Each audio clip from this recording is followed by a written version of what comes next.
साथियों नमस्कार। साथियों, दिल्ली में नए सीएम का चुनाव हो गया है और रेखा गुप्ता जी को नया सीएम बनाया है बीजेपी ने। ये न्यूज कल से बहुत वायरल हो रही है, हर किसी ने इस पर वीडियो बना दिया है। हमने सोचा था पहले वीडियो बनाएंगे, फिर हमें लगा आप लोगों ने देख लिया होगा, अब क्या ही इस पर वीडियो बनाना। और रेखा जी को ठीक है चुन लिया है, हम ज्यादा जानते नहीं है और ठीक है आगे देखा जाएगा कैसा परफॉर्म करेंगी। लेकिन जब इनके बारे में जानकारी जुटाई तो बड़ी हैरानी हुई। बहुत खतरनाक है ये, जी हाँ। और ये ऐसी हैं कि केजरीवाल अपना बोरिया बिस्तर समेट के दिल्ली से भागता दिखाई देगा जी। जब इनके हमने पुराने ट्वीट्स देखे, इनके पुराने बैकग्राउंड के बारे में पता किया, नेता लोगों से बात करी, कुछ पत्रकारों से बात करी, तो पता चला कि भैया केजरीवाल के लिए एक बहुत बड़ी आफत आ गई है। केजरीवाल जैसा धूर्त इंसान जो हमारी राजनीति में आ चुका है, उस जैसे धूर्त इंसान को राजनीति से साफ करने के लिए एक ऐसा नेता चाहिए था जो उसको उसी की भाषा में जवाब देना जानता हो, और वो है रेखा गुप्ता जी। जी, जैसे हमारे प्रदेश में योगी आदित्यनाथ जी हैं, जो जैसी भाषा में समझता है उसी भाषा में उसे समझाते हैं, चाहे विकास दुबे हो, चाहे मुख्तार अंसारी हो, चाहे कोई हो। उसी प्रकार से केजरीवाल जो भाषा समझता है उसको रेखा गुप्ता जी समझाती है। हम चर्चा करते हैं कि दिल्ली में रेखा गुप्ता जी को ही बीजेपी ने क्यों चुना। पहली बात तो ये कि इन्होंने अपना ज्यादा प्रचार प्रसार किया नहीं। जो ज्यादा लाइमलाइट में रहना चाहते हैं, प्रवेश वर्मा जैसे लोग या अन्य लोग हैं, मैं नाम लेना नहीं चाहता, ये सभी लोग जो ज्यादा अपनी आप को ये दिखाना चाह रहे थे कि देखो हमारे साथ इतना जन समर्थन है, देखो हमारे लिए लोग इतनी मांग कर रहे हैं, देखो हमको आगे लाने के लिए इतना कुछ हो रहा है, ऐसों को तो सबसे पहले पीछे किया गया। दूसरी बात, उन लोगों को आगे रखा गया जिनका नाम आरएसएस ने सुझाया, क्योंकि तीनों ही चुनावों में, चाहे हरियाणा हो, महाराष्ट्र हो, दिल्ली हो, यहां पर आरएसएस ने घर घर जाकर के, ग्राउंड जब पे जाकर के बिल्कुल पूरी तरह से बीजेपी की मदद करी है, पूरी मेहनत आरएसएस ने करी है। तो आरएसएस जाहिर सी बात है कि अपनी तरीके की चीजें आगे बढ़ाना चाहती है। आरएसएस से आप कभी भी पूछिए कि आपको क्या लगता है कि किसे आप चुन रहे हैं, तो आरएसएस कभी ये नहीं कहती कि हम चुन रहे हैं या हम बीजेपी को बता रहे हैं कि ऐसा चुन लिया जाए। आरएसएस ये कहती है कि जन जनता का भाव ऐसा है कि भाई रेखा गुप्ता जी को बनाया जाए। तो आरएसएस ने कुछ तो ऐसा देखा होगा, बीजेपी ने भी कुछ कॉमन चीजें ऐसी देखी होंगी। तो आप अगर गौर करें तो वर्तमान में पूरे देश में 14 मुख्यमंत्री ऐसे हैं जो बीजेपी की सत्ता पार्टी से आते हैं, सत्ता में हैं, और इन 14 में से 10 ऐसे हैं, 14 में से 10 ऐसे हैं जिनका बैकग्राउंड एबीवीपी से है, या छात्र राजनीति से है, या ऐसी राजनीति से है जहां पर आप ग्राउंड से उठते हैं।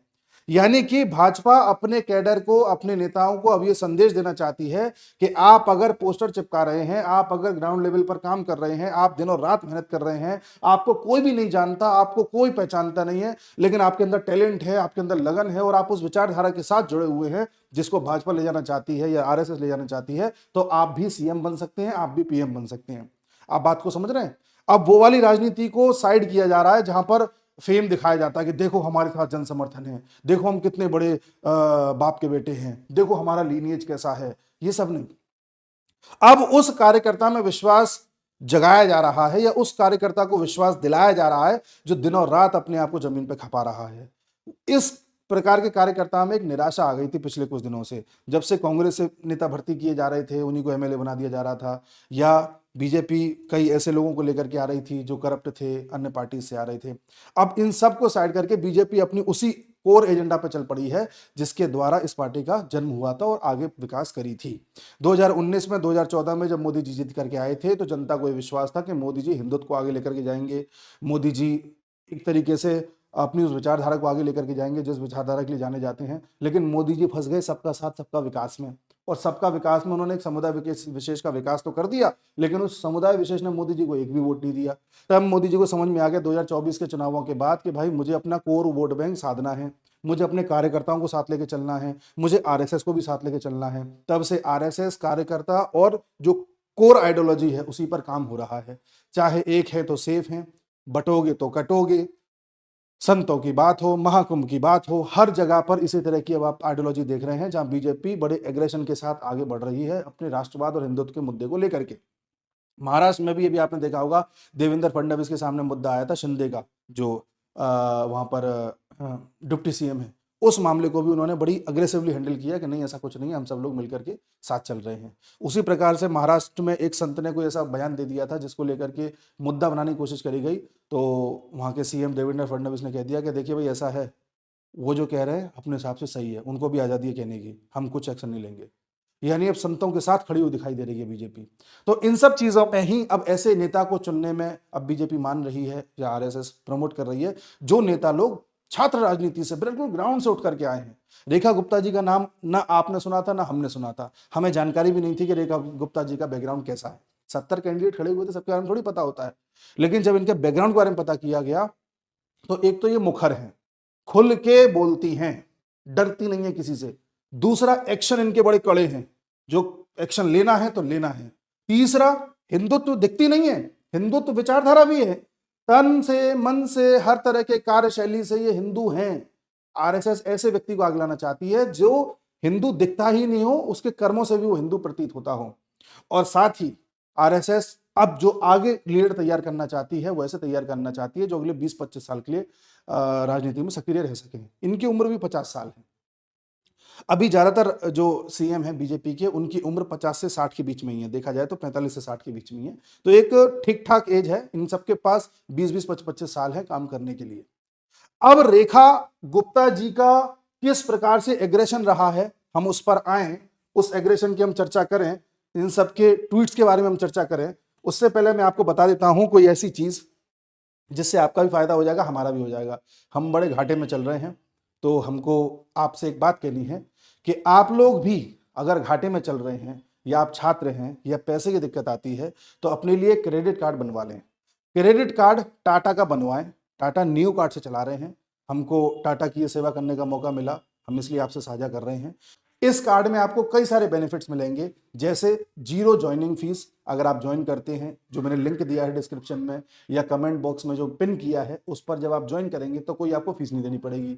दूसरा फायदा यह है कि देश में 12 एयरपोर्ट्स ऐसे हैं जहां के लॉन्च में आप फ्री में जा सकते हैं, वरना एयरपोर्ट के लॉन्च में जाने के लिए पैसा देना पड़ता है। उसके साथ ही आपको टाटा न्यू ऐप पर 10% तक की सेविंग मिलेगी और उसके साथ ही आप प्रतिदिन की स्पेंडिंग पर लगभग 1.5% तक की बचत कर सकते हैं। उसके साथ ही रिवॉर्ड के तौर पर आपको ₹1 के ट्रांजैक्शन पर एक नियो कॉइन मिलेगा। कॉइन्स इकट्ठा होने पर आप उनको भी उपयोग कर सकते हैं। हम आते हैं रेखा गुप्ता जी के ऊपर। तो रेखा गुप्ता जी के कुछ ट्वीट्स में आपको पढ़वाता हूं, आपको मजा आएगा। इन्होंने 2016 में एक ट्वीट किया था, after coming back media asked Kejriwal, तुम्हें कैसे पता कि मोदी तुमको मारना चाहता है? केजरीवाल, मैंने मोदी को बाजार से लाल हिट खरीदते देखा था। हा हा हा हा, इसमें वजन नहीं है, अभी देखो तगड़ी चीज लेके आऊंगा। रेखा गुप्ता जी 2019 में ट्वीट कर रही हैं, रावण ने सूर्पणखा को भेजा राम को हराने के लिए, कंस ने पूतनी को भेजा कृष्ण को हराने के लिए, हिरण्यकश्यप ने होलिका को भेजा प्रहलाद को मारने के लिए, और राहुल गांधी ने प्रियंका को भेजा मोदी जी को हटाने के लिए। इस तरह से मुखर होकर ये ट्वीट्स करती थी। उसी प्रकार से जिसके दादा कब्र में वो हिंदू कैसे, राहुल गांधी पर तंज है। तो इस तरह की बातें कहना। आगे देखिए, ये बड़ा अजीब है। अरविंद केजरीवाल को, दिल्ली तेरे बाप की भी नहीं है जो तू यहां मुख्यमंत्री बनकर बकवास कर रहा है, दिल्ली जनता की है और जनता ही तुझे तेरी मां की कोख में वापस भिजवाएगी, कमीना कहीं का। केजरीवाल के लिए आगे देखिए, ये तो हमारा देखिए, केजरीवाल अपना जन्मदिन कभी नहीं मनाता। उन्होंने अपनी मां से घटना का वीडियो मांगा था जिसे वो नहीं दे सकी थी। आप कहोगे ये तो भाई रणवीर इलाहाबादिया को भी पीछे छोड़ दिया, समय रैना को भी पीछे छोड़ दिया, ये तो बड़ा ही अभद्र है। ये अभद्र है या नहीं उस पर बात बाद में करेंगे, लेकिन ये इन्होंने ट्वीट किया कब था? ये किया था 2016 में, और ये किया था जब केजरीवाल ने सर्जिकल स्ट्राइक का प्रूफ मांगा था। यानी कि जब भारत की सेना अपना दमखम दिखा रही थी पाकिस्तान में आतंकियों को मार करके, तब ये केजरीवाल उसी सेना पर प्रश्न उठा रहा था और कह रहा था कि भाई वीडियो तो दो, प्रूफ तो दो। तब ये कमेंट किया गया कि तुम हमारी सेना से तो वीडियो मांग रहे हो, तो क्या तुमने बाकी चीजों का वीडियो मांगा? आप समझ गए मैं कहना क्या चाहता हूं। तो इस तरह के फायरिंग इनके ट्वीट्स रहे हैं, बड़ी मुखर रही हैं, और केजरीवाल जैसे धूर्त आदमी को अगर आपको जवाब देना है तो इस मुखरता से ही जवाब देना पड़ेगा, क्योंकि केजरीवाल जिस बैकग्राउंड से आता है, उसकी जो पार्टी है पूरी जिस तरीके से बनी है, उसका पूरा बैकग्राउंड अगर आप देखोगे तो वो इसी तरह के तत्वों से बनी है जो छात्र राजनीति से उठे हैं, जो सिस्टम से निकल के आए हैं, जिन्होंने सिर्फ आंदोलन ही किए हैं, जिन्होंने सिर्फ लालछन ही लगाई है, जिन्होंने धप्पा करके भाग जाने की आदत अपना रखी है, जिन्हें हर चीज में क्वेश्चन लगाने की आदत है, जो मोदी को, योगी को, पता नहीं किस किस को गाली देते रहते हैं डायरेक्टली और इनडायरेक्टली। ऐसे इंसान को इसी की तरीके से जवाब देना है अगर, तो आपको ऐसी ही भाषा का प्रयोग करना पड़ेगा। Point number 1। दूसरा, आपको अगर दिल्ली में भी अपनी संस्कृति का प्रचार प्रसार करना है तो ऐसा ही नेता चाहिए होगा।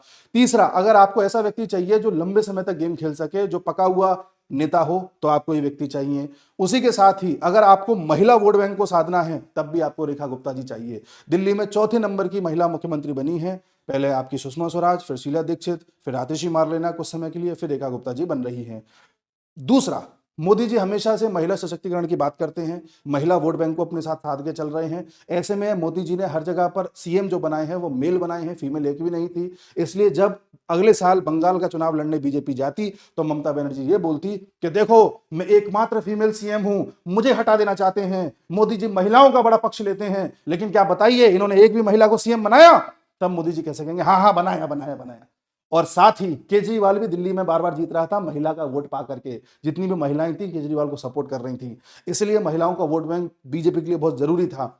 बीजेपी महिला को सीएम बना करके उस वोट बैंक को भी अब साधेगी।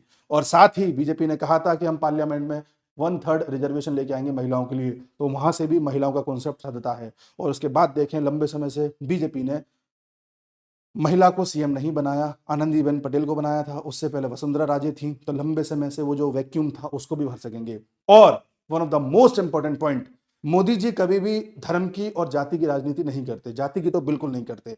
जाति में वो नहीं मानते, उन्होंने कभी भी जातियों में नहीं बांट के देखा, उन्होंने बांट के देखा है दूसरे तरीके से। वो हमेशा कहते हैं कि हमारे पास 4 वर्ग हैं, पहला युवा वर्ग, दूसरा महिला वर्ग, तीसरा मध्यम वर्ग और चौथा जो पिछड़ा वर्ग है जो बहुत गरीब रह गया है। तो उनकी स्थिति के हिसाब से, अमीरी, गरीबी तथा अन्य स्थिति के हिसाब से मोदी जी ने 4 वर्गों में बांटा है। तो हमेशा से क्वेश्चन मार्क लगा रहता कि आपने महिला को कोई बड़ी गद्दी क्यों नहीं दी अभी तक। हालांकि राष्ट्रपति जी हमारी महिला ही हैं, उनको भी प्रधानमंत्री तथा अन्य कैबिनेट की मंजूरी के बाद ही शायद चुनाव में खड़ा किया गया था और सपोर्ट मिला था। वो एक हमारी देश की शान है। लेकिन सीएम के मामले में प्रश्न उठता रहता जो यहां से भर दिया गया। अब आने वाले समय में आप देखना रेखा गुप्ता जी किस तरह से केजरीवाल को आड़े हाथों लेंगी और केजरीवाल दिल्ली से बोरिया बिस्तर समेटता हुआ दिखाई देगा। जय हिंद।